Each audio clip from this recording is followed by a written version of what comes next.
folks, welcome to the channel. So this is my first video. Just thought I'd start a channel, try to document some of the projects I'll be working on. So right now we're actually in my 12 by 24 shop that I built. It's all dried in currently. I didn't really document the whole process along the way, but I thought I'd start now. So thought I'd kind of just walk through it a little bit in this video, just as kind of an intro, and then I'll be following up with some electrical videos, and when I do the installation, and interior sheeting, and then I gotta do some siding. So and I'll try to make videos on each process and kind of just put that information out there. Originally it was going to be 12 by 16, and then kind of progressed into 12 by 24. So a lot more space. It's going to be really nice. I'm going to put some workbenches in here, use it for storage, be able to pull a quad in here in the winter and thaw it out. So for the base, it's basically a couple loads of gravel, and then I packed it down. Probably went over it, I don't even know, probably at least half a dozen times, if not more. So pretty solid base. Once I had that done, it was basically putting the foundation block. So that was, I think, I want to say the most tedious of this whole project. I set up, I think batter boards they're called. I set those up and tried to get it as square as possible. It was pretty tedious to get everything square and then also to get it level. So I had to basically put a 2x4 across each two blocks at a time, and I would level those blocks to each other. So I started at the high point and worked my way to the low point. So it was really tedious. It was pulling the block away, digging out some gravel, putting the block down, putting the 2x4 across to the next foundation pad, and putting the level on and trying to make it level. But then I was also leveling the block itself. So it was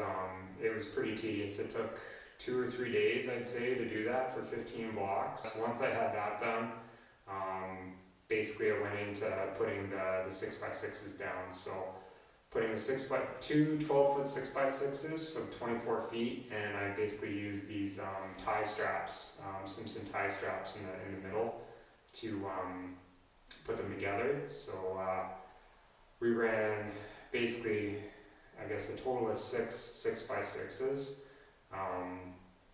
12 footers, and we got those down. And then once we had that, it was framing the floor. So I used 2x8 treated wood, and I did 12 inches on center actually. So my thought was I want to be able to pull a quad in here, maybe a lawnmower, to be able to work on stuff like that. So I wanted the floor to be really strong, be able to hold a lot of weight. We squared it before because we had two 12 by 12 sections essentially for the floor, and we basically used Simpson L-angle brackets, I want to call them, and screwed it all into the 6x6s, so it's all solid.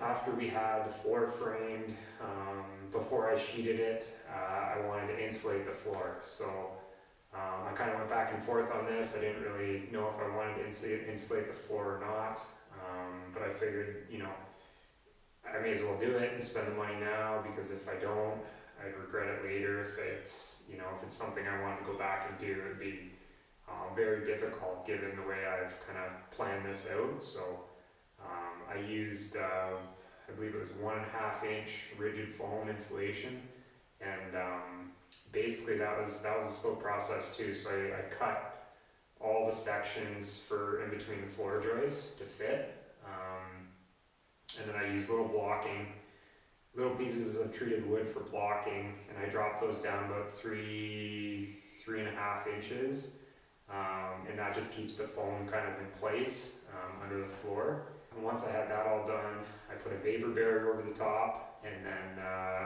3/4 inch treated plywood flooring. So after the floor, then it was on framing the walls. So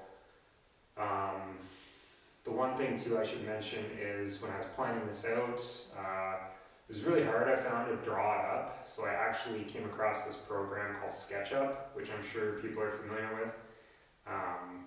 Basically it's an online program. I believe you can get a downloadable version that you can pay for, but basically it's like a 3D software. You actually can lay out your project and build everything to scale. After the floor, I just got into framing the walls, so I used my SketchUp project that I'd done, and basically started framing. Started with the simplest walls, so it was all the sections are in 12 by 12 for the 12 by 12, 12 by 8, sorry, for the walls. So and basically what I was going to do is take those 12-foot sections for the long walls and nail them together in the middle. Basically did the walls that were going to have no doors or windows or anything. So there's 2 of those. And then I started with the door section, and that was my first time doing the headers and everything. So I did that, and then I did these 2 bare walls here. So these are 12 foot high. I was originally going to run them 8 foot high, and then that way I could do the top plate. I could join the top plate on the other 8 foot section, and then I was going to build a 4 foot section above that. I don't know, I just decided kind of last minute, I was like, I'm just going to do a full 12 foot section.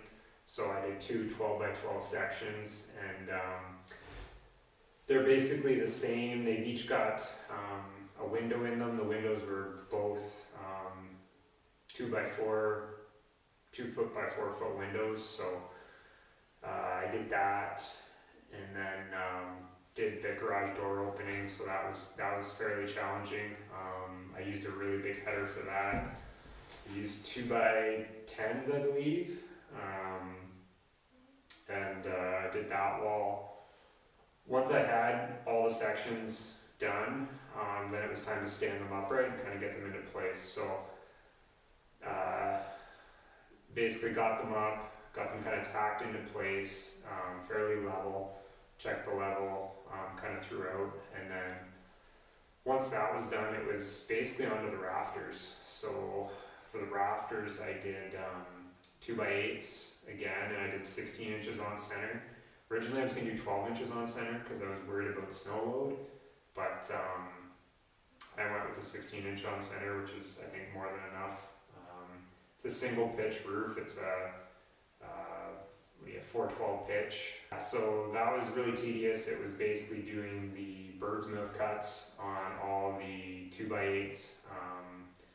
So figuring that out was a little bit challenging at first. Once I got into a rhythm, it was okay. So it was a lot of work though. I had scaffolding set up on the inside here.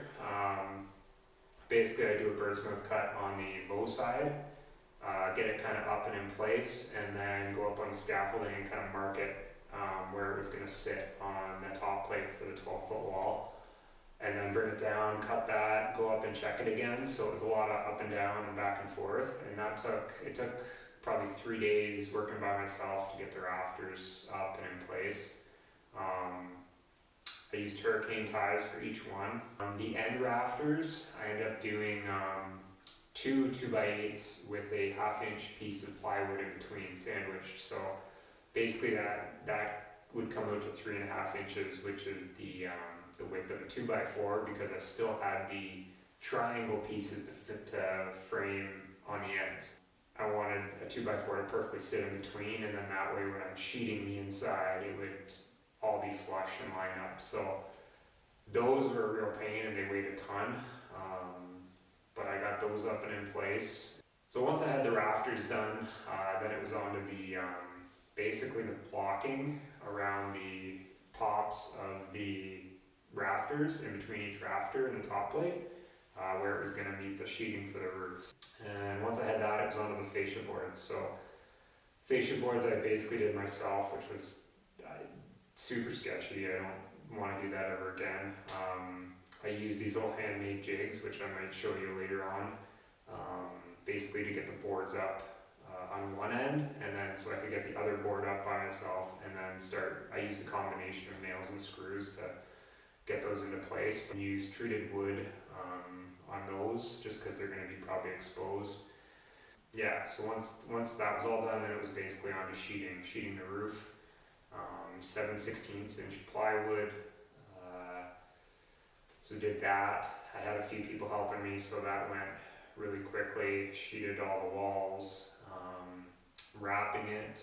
I surprisingly wrapped some of it by myself. That took a while, and then once it was wrapped and taped, we got the windows and the doors in.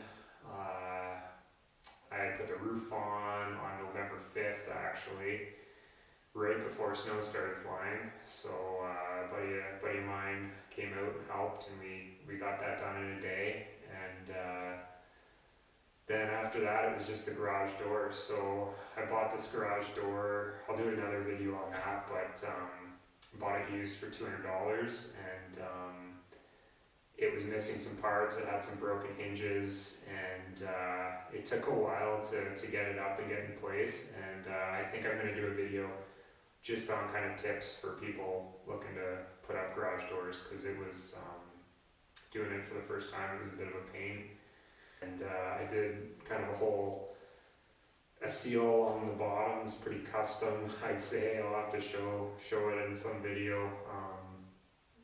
It took a bit of work, and basically at that point, once I had that done, I walked away for a month, and I just needed a break because I kind of went pretty hard on it.